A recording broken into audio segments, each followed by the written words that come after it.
PMIC लकड़ा बाग बाराबंकी की। आज मैं 11th क्लास के लिए केमिस्ट्री में एक चैप्टर है classification of elements and their periodic properties, तत्वों का वर्गीकरण एवं उनके गुणधर्म। ये है तो देखिए क्या है कि आज से जुलाई मंथ का सिलेबस स्टार्ट हुआ है। अभी तक जो पहले पढ़ा रहे वो रिवीजन के तौर पे था, लेकिन अब ये क्या है, ये फिर है इस तरह से। तो इस महीने में तुम्हारा ये चैप्टर पूरा है इसका सिलेबस, तो उसके हिसाब से देखिए इसमें हम सबसे पहले क्लासिफिकेशन ऑफ एलिमेंट्स इस पर चलते हैं। तो देखिए इसमें क्या है कि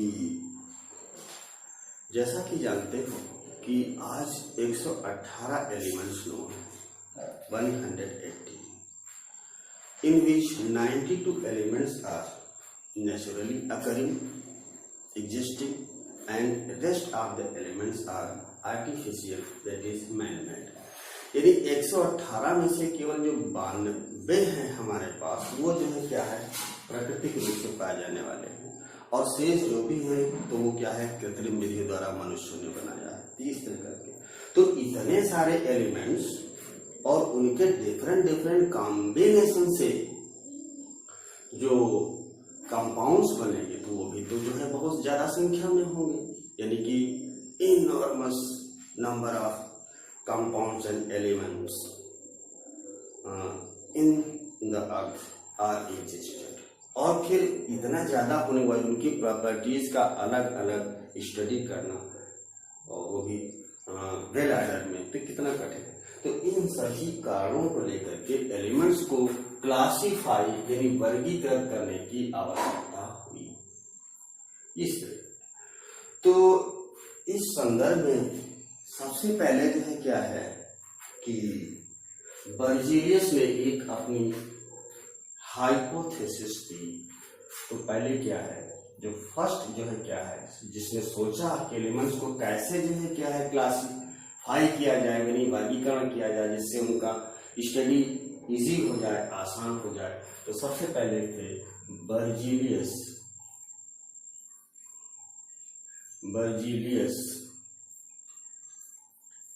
हाइपोथेसिस।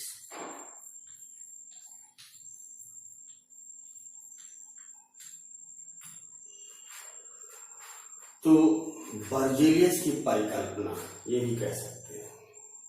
तो इन्होंने पहले जो है क्या है कि मेटल और नॉन मेटल दो तरह के सब्सटेंस होते हैं, चीज बताया। पहला क्या होगा, मेटल्स यानी धातुएं, और दूसरी क्या होती है, नॉन मेटल्स यानी अधातु। इन दो में जो है क्या है कि क्लासिफाई किया सभी सब्सटेंस को। बर्जीलियस के परिकल्पना के अनुसार पदार्थों को या तत्वों को धातु और अधातु यानी मेटल्स और नॉन मेटल दो में क्लासिफाई किया। तो उस समय मेटल्स और नॉन मेटल या तो धातु था या तो अधातु, दो ही तरह के थे इस तरीके के। और जो है क्या ज्यादातर बताया कि ये सॉलिड होते हैं, और ये कोई भी हो सकते हैं, सॉलिड लिक्विड गैस कोई भी हो सकते हैं, लेकिन ज्यादातर मेटल जो होते हैं वो क्या है, सॉलिड होते हैं। लेकिन अब क्योंकि क्या है कि नॉन मेटल और मेटल के बीच की प्रॉपर्टी वाले भी कुछ एलिमेंट्स या सब्सटेंस नोन हुए, जिसको हम मेटलॉइड कहते हैं, यानी उपधातु।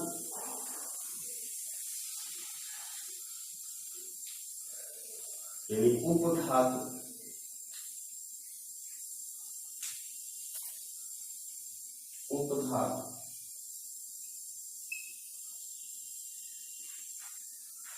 ये भी होते हैं। तो इस वजह से जो है क्या है कि बर्जीलियस की हाइपोथेसिस यानी बर्जीलियस की जो परिकल्पना थी वो जो है क्या है असफल हो गई, क्योंकि उस समय मेटलॉइड की कल्पना बर्जीलियस ने नहीं की थी। तो जब ये असफल हो गई तो फिर इसके बाद जो है क्या है कि एक प्राउड थे केमिस्ट, दूसरी हाइपोथेसिस हुई प्राउड। प्राउड्स हाइपोथेसिस। प्राउड की परिकल्पना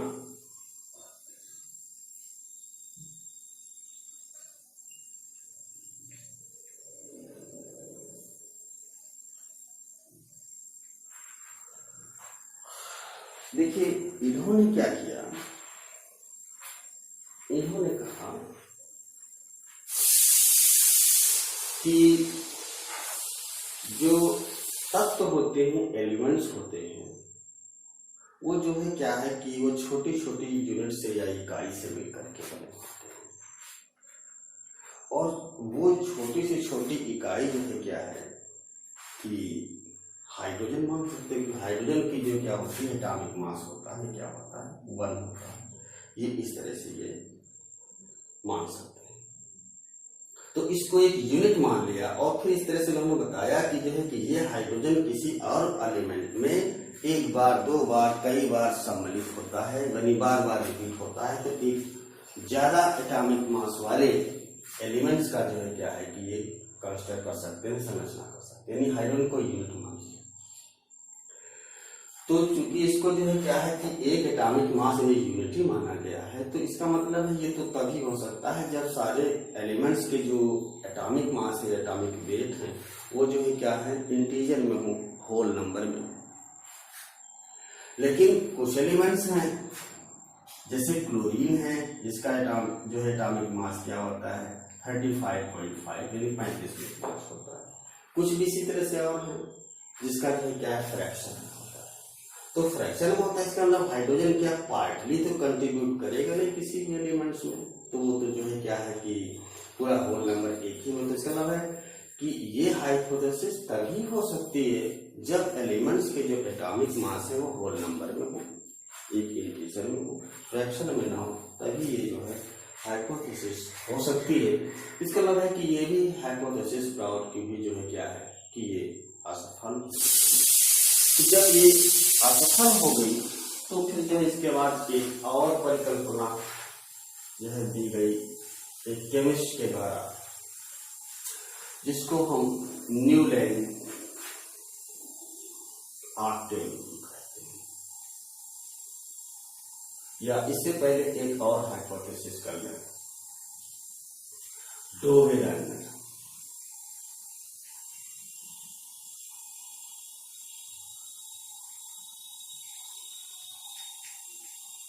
हाइपोथेसिस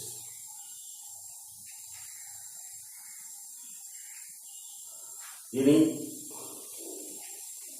डोवेलाइनर परिकल्पना।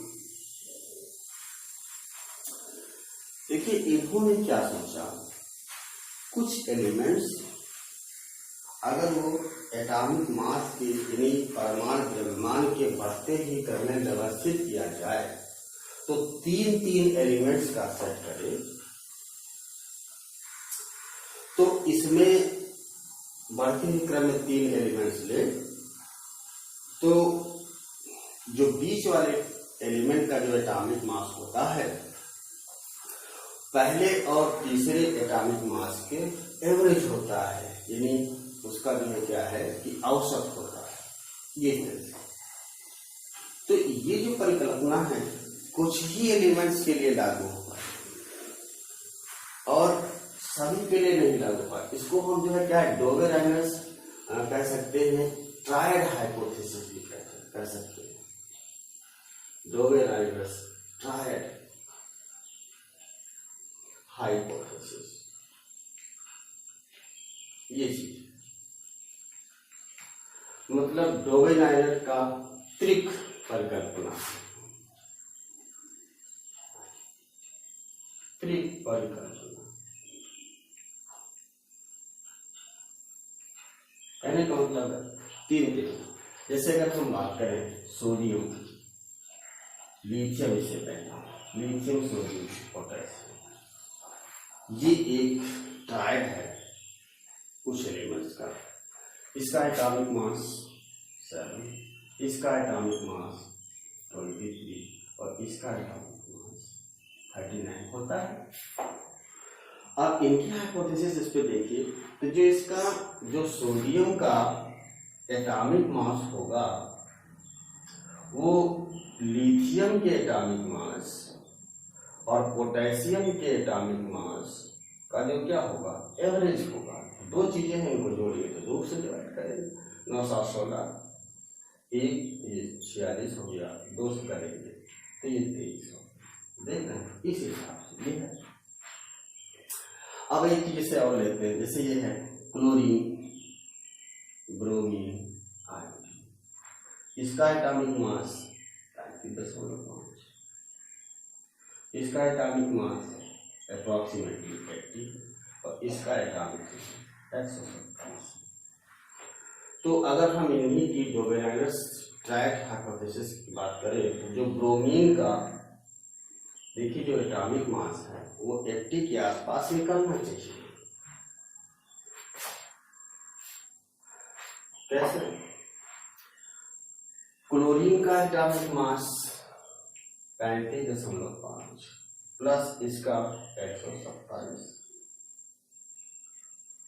जोड़ेंगे तो ये 0.5 तो रहेगा ही, 7 5 12, 3 2 5 6 और 1, तो डिवाइड करेंगे 2 8 16 0 और 2 2 4 ये देखिए इस तरह का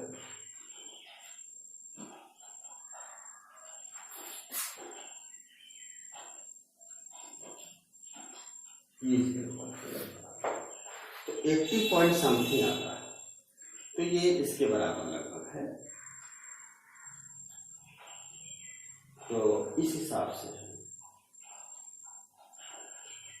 तो ये चीज है, लेकिन ये हाइपोथेसिस केवल कुछ ही एलिमेंट्स के लिए पॉसिबल हुई। जब ज्यादा का एटॉमिक मास हो जाता है तो ये जो है हाइपोथेसिस भी जो है फेल।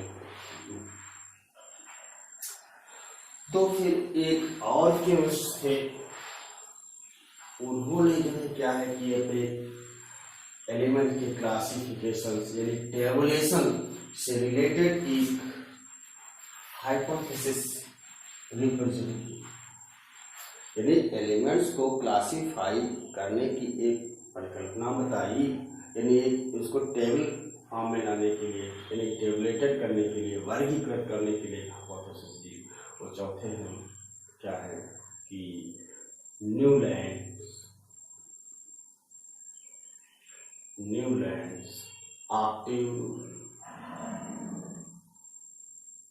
ऑक्टेव हाइपोथेसिस ये भी कह सकते हैं।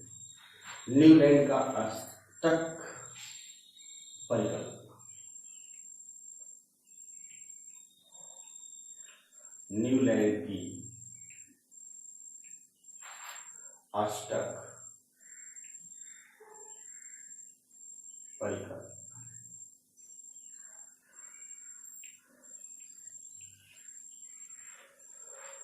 देखिए इस हाइपोथेसिस के अनुसार क्या है कि अगर हम एलिमेंट को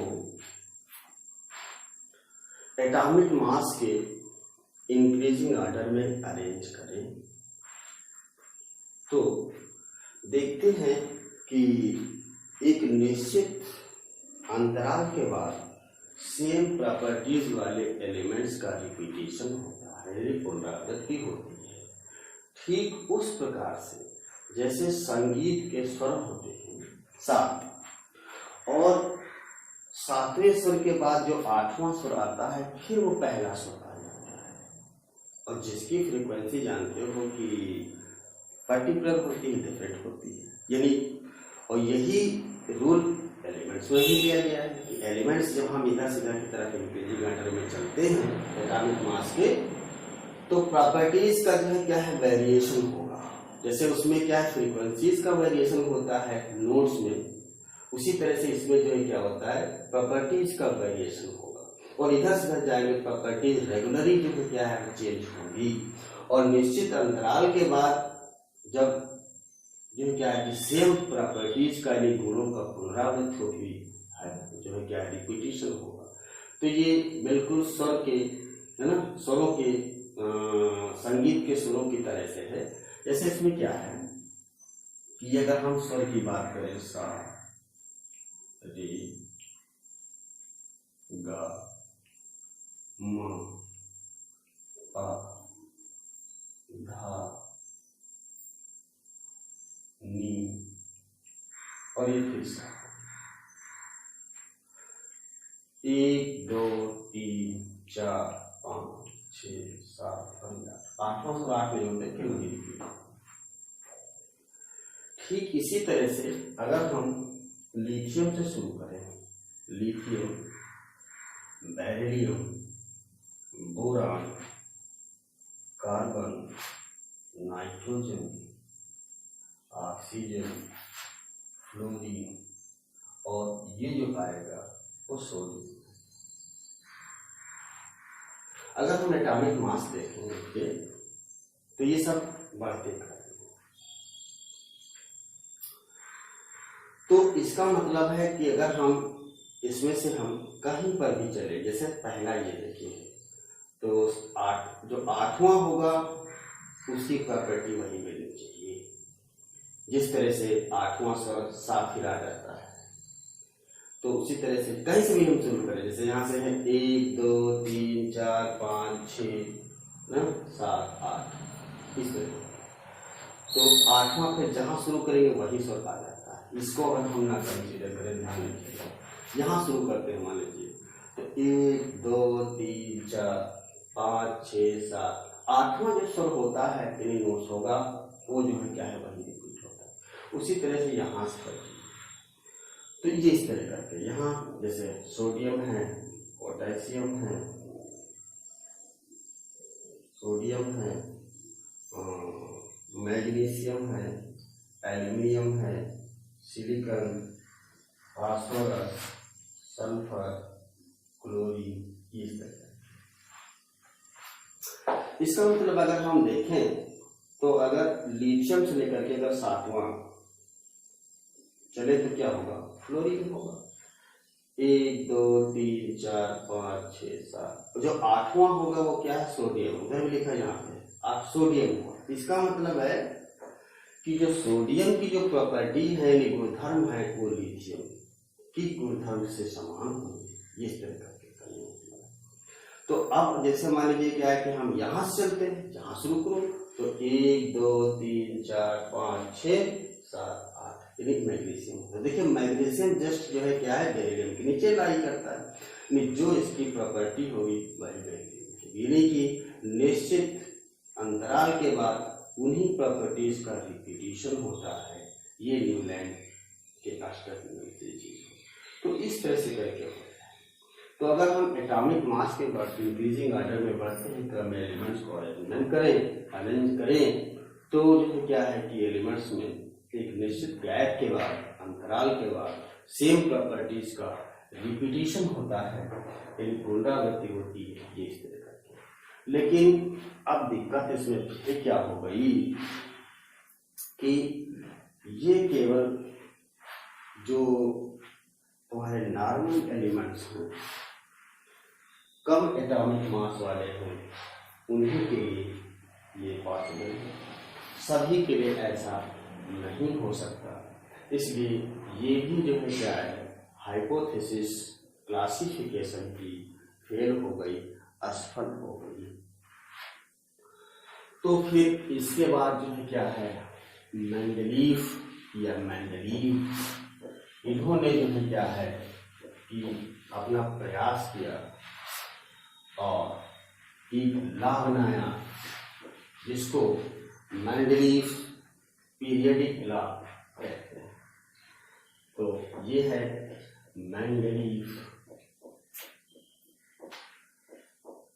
मेंडलीफ लिखिए, और चाहे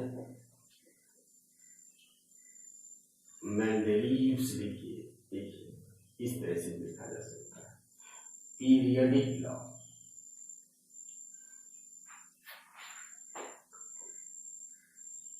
ये यानी मेंडलीव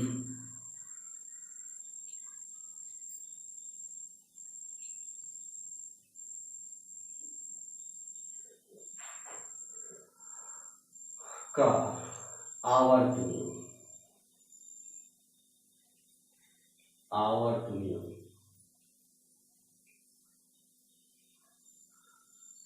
देखिए इसमें क्या है,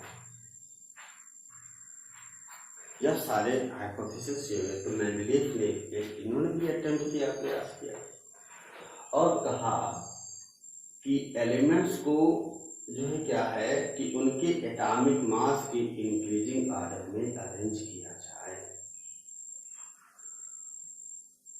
और जो है क्या है कि एक लॉ बनाया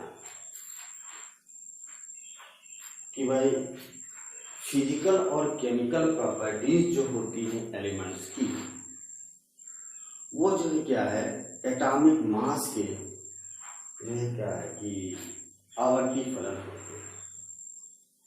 ये क्या है, इनकी जरा परिभाषा समझिए कि तत्वों के जो भौतिक और रासायनिक गुणधर्म हैं उनके परमाणु भारों के आवर्ती फलन, यानी अगर तत्वों को यानी एलिमेंट्स को उनके परमाणु भार के या द्रव्यमान संख्या के बढ़ते हुए आधार पर व्यवस्थित किया जाए, यानी टेबल बनाई जाए, तो उनके जो भौतिक या रासायनिक गुणधर्म हैं निश्चित अंतराल के बाद उनकी पुनरावृत्तियों की रिपीटिशन होगा। यानी physical and chemical properties of elements are the periodic function of their atomic mass. इसका मतलब ये होता है कि अगर एलिमेंट्स को उनके एटॉमिक मास के या एटॉमिक वेट के इंक्रीजिंग ऑर्डर में अरेंज किया जाए तो उनके फिजिकल और केमिकल प्रॉपर्टीज का रिपीटिशन होगा, यानी सेम प्रॉपर्टीज वाले एलिमेंट्स का रिपीटिशन होगा एक डिफरेंट टाइप या थ्योरी के बाद। तो ये मेंडलीफ का पीरियोडिक लॉ है जिसको हम इसलिए सकते हैं कि the physical and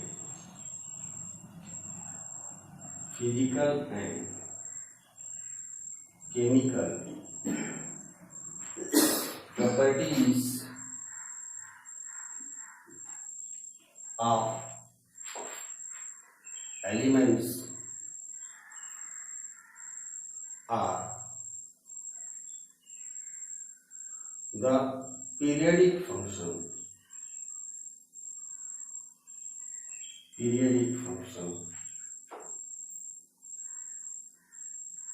of their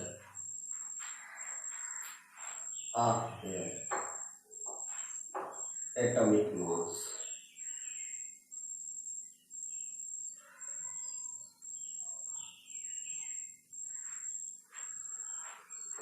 physical and chemical properties of elements तत्वों के भौतिक और रासायनिक गुणधर्म आर द पीरियडिक फंक्शन आवर्ती फलन होते हैं ऑफ देयर एटॉमिक मास उनके परमाणु भारों के। इसका मतलब है कि तत्वों के भौतिक तत्वों के भौतिक और रासायनिक गुणधर्म उनके परमाणु भारों के आवर्ती फलन होते हैं। यानी एलिमेंट्स को उनके एटॉमिक मास के इंक्रीजिंग ऑर्डर में अरेंज किया जाए तो उनके भौतिक और रासायनिक गुणों में पुनरावृत्ति होती है। तो ये इस तरह से हो सकता है। तो आज हमने तत्वों को इस चैप्टर में मेंडलीफ के आवर्त नियम तक की हमने बताया है। कल जो क्या है मेंडलीफ की पीरियोडिक टेबल और इसके एडवांटेज और इसके डिफेक्ट, ये सब एप्लीकेशंस ये बताएंगे।